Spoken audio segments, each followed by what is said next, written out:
Assalamualaikum warahmatullahi wabarakatuh. Salam, Om Swastiastu, Namo Buddhaya, Salam Kebajikan. Halo teman-teman semua, kami dari kelompok 4 akan mempresentasikan tugas kami yang berjudul Potensial Elektromagnetik. Berikut kami akan memperkenalkan nama-nama anggota dari kelompok kami. Perkenalkan, nama saya Indra Saputra, NIM 122120054.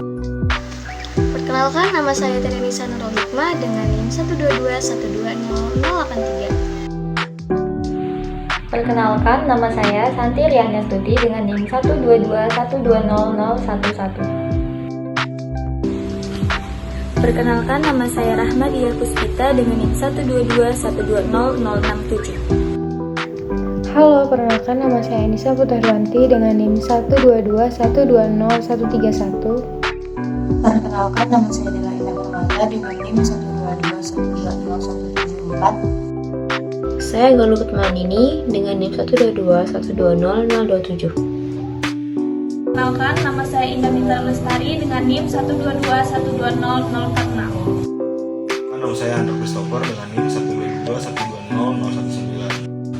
Presentasi kali ini akan membahas tentang potensial elektromagnetik dengan tujuan untuk mengetahui pengertian elektromagnetik dan potensial elektromagnetik, mengetahui persamaan yang digunakan dalam potensial elektromagnetik, serta memahami contoh soal dengan menggunakan persamaan hukum Gauss dan hukum Faraday.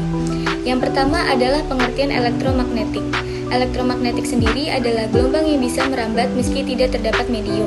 Energi elektromagnetik akan merambat pada gelombang dengan beberapa karakter yang dapat diukur, yakni wavelength atau panjang gelombang, frekuensi, kecepatan, dan amplitudo. Amplitudo merupakan tinggi gelombang, sementara panjang gelombang merupakan jarak di antara dua puncak, dan frekuensi merupakan jumlah gelombang yang melewati sebuah titik pada satu satuan waktu. Selanjutnya, saya akan menjelaskan tentang apa sih potensial elektromagnetik itu. Potensial elektromagnetik ialah besarnya medan listrik dalam ruang itu ditentukan oleh besarnya muatan dan jarak antara titik tersebut dengan muatannya. Jika muatannya dipindahkan posisinya, maka besar medan listrik di titik tersebut juga akan berubah. Pada kenyataannya, perubahan medan listrik di suatu titik itu tidak akan terjadi serentak dengan perubahan posisi muatannya. Sehingga perubahan medan listrik itu dapat terjadi setelah mencapai waktu sebesar yang dibutuhkan gelombang elektromagnetik sampai ke titik tersebut. Potensial listrik ini berperan sebagai sumber medan elektromagnetik yang dimana perubahan potensial yang terjadi dalam sebuah sistem itu dapat menghasilkan medan elektromagnetik sehingga dapat mempengaruhi benda-benda yang berada di sekitarnya. Selanjutnya ada kaidah tangan kanan. Kaidah tangan kanan ini digunakan dalam situasi di mana operasi pengurutan itu harus dilakukan pada dua vektor, yaitu A dan B, yang hasilnya berupa vektor C yang tegak lurus dengan A dan B. Contoh yang paling umum adalah tolen vektor. Kaidah tangan kanan ini untuk bagian jempolnya itu kan mengarah ke atas, itu disebut dengan arus atau I, dan bagian jari-jarinya ini yang melingkar itu disebut dengan arus medan magnetnya.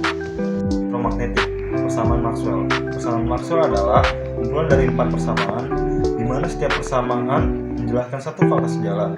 Semua persamaan ini tidak ditemukan oleh Maxwell, namun ia menggabungkan 4 persamaan yang dibuat oleh Faraday, Gauss, dan Ampere. Meskipun Maxwell memasukkan satu bagian informasi dalam persamaan keempat, yaitu hukum Ampere, yang membuat persamaan itu lengkap. Hukum Maxwell yang pertama yaitu hukum Gauss yang digunakan untuk listrik. Hukum Gauss mendefinisikan bahwa fluks listrik yang berada pada permukaan tertutup sebanding dengan seluruh muatan yang tertutup di permukaan. Dengan rumus nabla dikali E sama dengan Rho per E0. Lalu hukum Gauss untuk listrik dibagi menjadi dua, yaitu dalam bentuk integral dan dalam diferensial. Persamaan Maxwell yang kedua adalah hukum Gauss yang digunakan untuk magnetisme.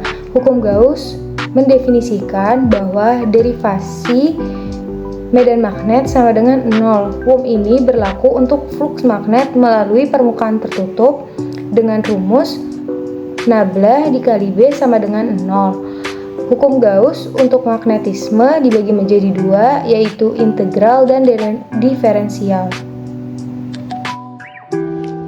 Persamaan Maxwell 3 dan 4. Persamaan Maxwell 3 atau hukum Faraday. Hukum ini digunakan untuk induksi. Hukum Faraday menyatakan bahwa bagaimana waktu mengubah medan magnet dan menciptakan medan listrik. Dalam bentuk integral, ini mendefinisikan bahwa upaya untuk setiap muatan unit diperlukan untuk memindahkan muatan di daerah loop tertutup yang sama dengan tingkat pengurangan flux magnet selama permukaan tertutup. Rumusnya, nabla cross E sama dengan min dot B per dot T. Hukum Faraday untuk magnetisme dalam bentuk integral sama dengan integral tertutup E dot ds sama dengan min dot himpunan kosong B per dt. Hukum Faraday untuk magnetisme dalam bentuk diferensial sama dengan nabla cross E sama dengan min dot B per dot T. Persamaan Maxwell keempat atau hukum Ampere. Hukum Ampere menyatakan bahwa pembangkit medan magnet dapat dilakukan dalam dua metode, yaitu dengan arus listrik serta dengan mengubah medan listrik. Untuk rumusnya, nabla cross B sama dengan mu 0J. Berikut adalah keterangan dari masing-masing rumus yang telah diterapkan ataupun yang akan diterapkan selanjutnya. Baik, di sini saya akan menjelaskan tentang persamaan potensial elektromagnetik. Pada persamaan ini, kita dapat memakai dua hukum, yaitu hukum Faraday dan hukum Gauss. Pertama, kita memakai hukum Gauss, yaitu hukum ini menghubungkan penyebaran muatan listrik dengan medan listrik yang dihasilkannya. Dengan ketentuan, flux total yang melewati permukaan tertutup sebanding dengan muatan total yang dilingkupi permukaan tertutup tersebut.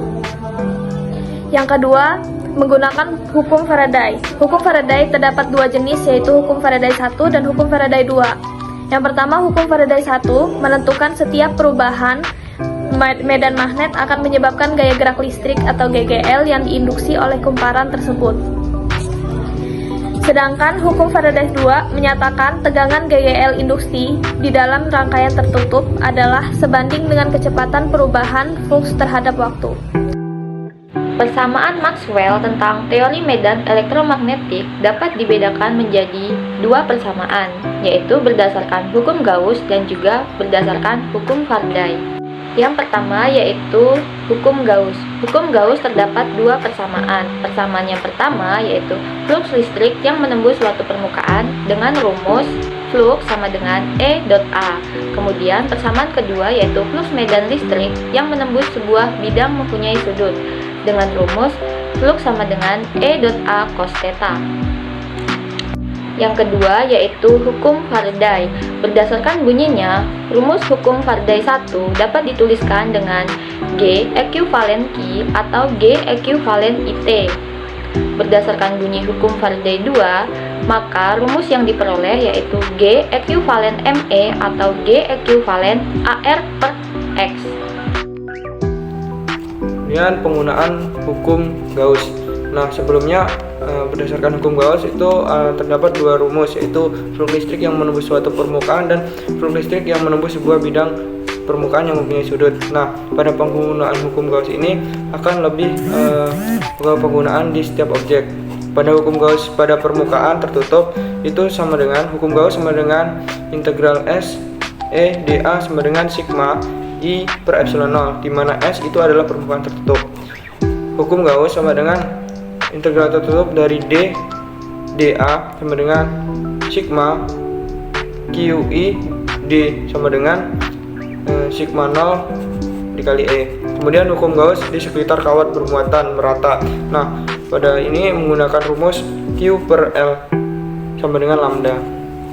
Kemudian hukum Gauss pada bidang permukaan. Nah, bidang Gauss pada permukaan ini menggunakan rumus integral tertutup dari E dA sama dengan Q per epsilon 0 menjadi Pi sama dengan Q per A, di mana A ini adalah luas penampang. Hukum Gauss pada permukaan bola. Nah, pada permukaan bola menggunakan hukum Gauss sama dengan integral tertutup dari E dA sama dengan Q per epsilon 0. Dan yang terakhir adalah hukum Gauss pada bola bermuatan, yaitu menggunakan rumus Rho sama dengan Q per volume, di mana volume dari bola ini adalah 4/3 dari pi r pangkat 3, kemudian dimasukkan sehingga Q per 4/3 pi r pangkat 3 sehingga menjadi 3Q per 4 Pi R pangkat 3. Saya akan memberikan contoh soal dari materi yang telah dijelaskan oleh rekan-rekan saya mengenai potensial elektromagnetik. Soalnya yaitu diketahui gelombang elektromagnetik mempunyai bentuk persamaan untuk medan listrik.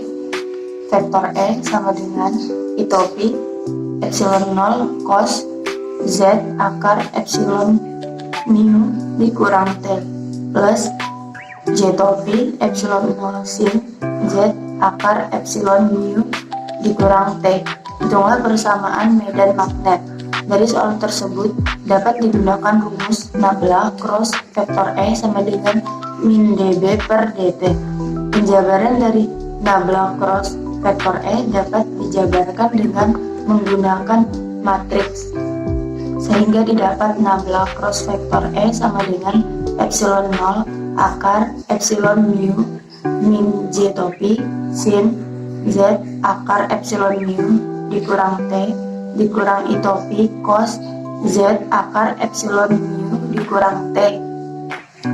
Rumus nabla cross vektor E sama dengan min dB per dt dapat diubah menjadi dB min sama dengan min nabla cross vektor E dikali dt, sehingga vektor B sama dengan min epsilon 0 akar epsilon mu integral min J/Pi sin Z akar epsilon mu dikurang T dikurang I/Pi cos Z akar epsilon mu dikurang T dikali dt, sehingga vektor B sama dengan min epsilon 0 akar epsilon mu dikurang J/Pi cos Z akar epsilon mu dikurang T dikurang I/Pi sin Z akar epsilon mu dikurang T, sehingga didapat hasil akhir yaitu vektor B sama dengan min I/Pi epsilon 0 akar epsilon mu sin Z akar epsilon mu dikurang T plus J/Pi epsilon 0 akar epsilon mu cos Z akar epsilon mu min T. Baik, sekian presentasi dari kelompok kami. Mohon maaf apabila masih banyak kekurangan. Terima kasih untuk teman-teman beserta Pak Yusuf yang telah menonton. Saya tutup. Wassalamualaikum warahmatullahi wabarakatuh.